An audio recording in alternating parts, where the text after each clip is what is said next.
So welcome again. To Deep Sea Diving. Get your scuba gear, oxygen tanks, mask, and let's go.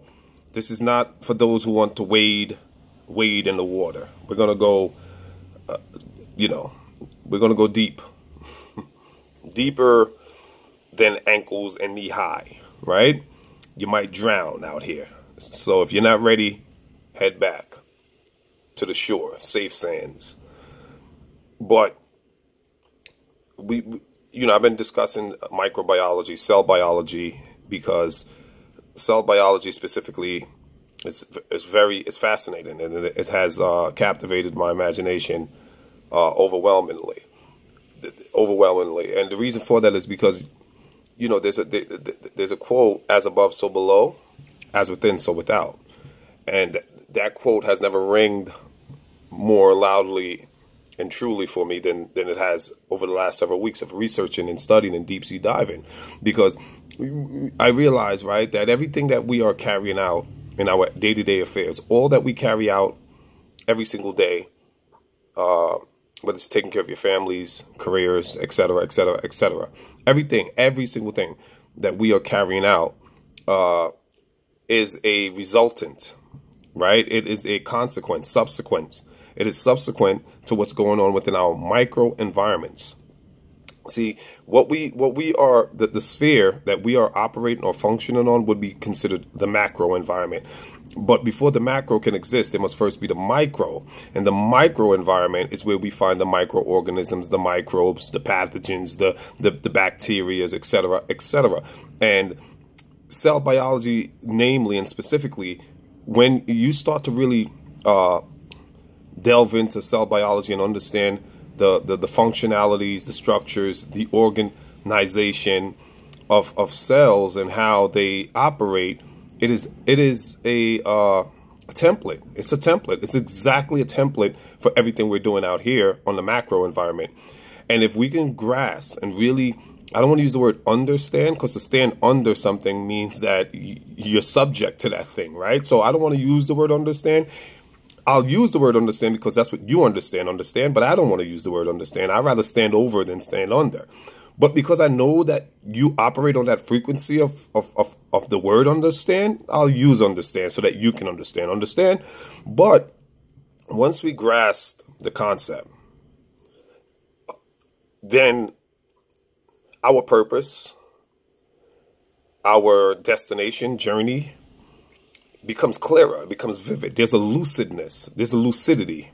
I don't know if lucidity is a word, I probably made that one up, but there's a lucidness, there's a clarity, a vividness, a clarification, an open root of awakening in the consciousness of the mind, where now the equivocating, right? The ambiguities, the vicissitudes, right? The ebbs, the flows. It just starts to become what's called, you enter into a state of psychological, intellectual homeostasis, which simply means now you have learned to stabilize your being, your internal energy. You have learned how to stabilize, not only stabilize, but to bring it to an equilibrium, which is just a form of balancing of your system. Once you balance your internal organs and your inner being, your outer being must follow suit. It's just physics. There's no other way around that. But let me not digress. As I was saying, understanding the mechanisms, the workings, the operating parts, the functionalities of the cell will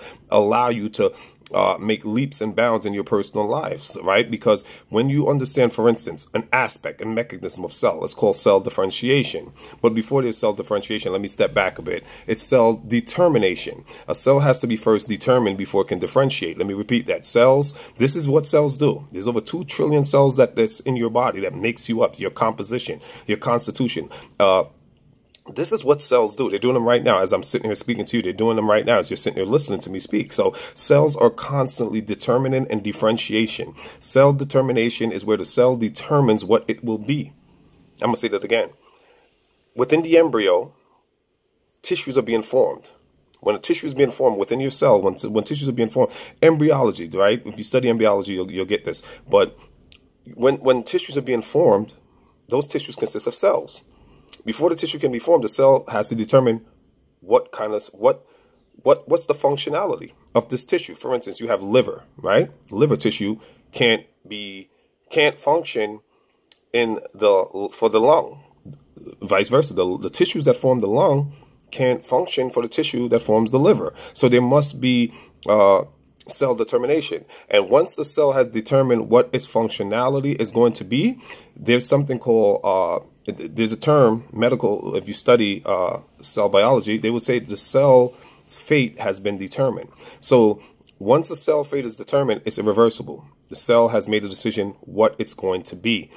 Once the cell determines what it's going to be, now comes cell differentiation. So the cell decides and determines what it's going to be based off also, this is important, based off the localization. So the localization of the cell, which is the environment in which the cell is within the body. Once the cell determines what it's going to be, there's something called cell differentiation. You can research, deep sea dive, and really dig into this stuff. It's amazing. The cell differentiates now. Once determination has been settled and resolved, the cell differentiates brings into what's called morphogenesis. Morphogenesis, genesis we know means beginning, morph means shape, form, mold, etc. So morphogenesis is the beginning of a shape, the beginning of a mold. So what that means, that the cell begins to go through a process of morphogenesis. Now the cell, morphogenesis directly changes, alters, modifies the size of the cell, the shape of the cell, the characteristics, identity of the cell. So now the cell becomes a type. Cell determination determines what you're going to be. Cell differentiation says this is the type, the characteristics, what's going to identify you separate from other cells.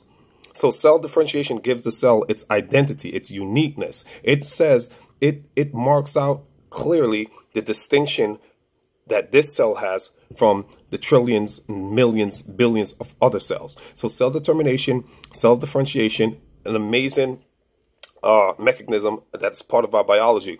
When you grasp this, now here's my thing. I said in the last video, the magic of this information is being able to go out into the world and see it in action, see it in action, see it materialize. When you understand this basic concept and principle of how cells operate, cell differentiation and cell determination and morphogenesis, when you understand this, you know, you pretty much, you have a very good, it's indicative. You can use it to indicate what this person is going to be, what that person is going to be, what he, she, you know what you're going to be, you know what your purpose is, you know what because these are operations that are going on within you, within your body. Cell phones are not called cell phones by accident. Cell phones are called cell phones because they are patterned after your cells. Cells communicate literally with each other, cell to cell. That's why it's called cell phone or cellular phone. Cells actually communicate within our bodies. There is they're called ligands. Ligands are molecules, signaling molecules that cells send to each other. Cells have a receptor. Look, if I want to call you right now, your cell phone, I need to know your phone number. We all have cell phones in today's society, but I can't call every single person because I don't know every single person's phone number. So I'd have to have a specific phone number that's directly linked to your phone that I can interact with you. Well, your cells are set up the same way. Ligands are signaling molecules that are secreted within the cell or within the body, and they directly act on cells, the ligands, and interact with them, and communicate with them. But a cell has to have it's a cell receptor. The receptor and the ligand has to match. The ligand, which is the molecule, signaling molecule, has to match the cell's receptor. So the body can secrete signals, but if the signals don't match which are the ligands, if they don't match the cell's receptors, there's not going to be a connection there. There will be no connectivity. And again, it's analogous. It's analogous to your cell phone and my cell phone. If my cell phone, if the number I'm dialing doesn't match your number, I can't connect to you. It's analogous of that. Use that as the analogy so you can clarify it. It clarifies it. So when you understand how cells work, and you really, this is just a brief explanation, but when you really deep sea dive and you understand the cell differentiation, cell determination, morphogenesis, you are you go out into the world, the magic of seeing this, you can see patterns that are being developed in your fellow man, whether it's your child, your wife, your husband, whatever the case may be. You can actually see how people are. You can see how people are functioning. You can see how people are moving. You can read, what's being done, not what's being said, but you can see what's not being said, and that's real insight. That's insightful.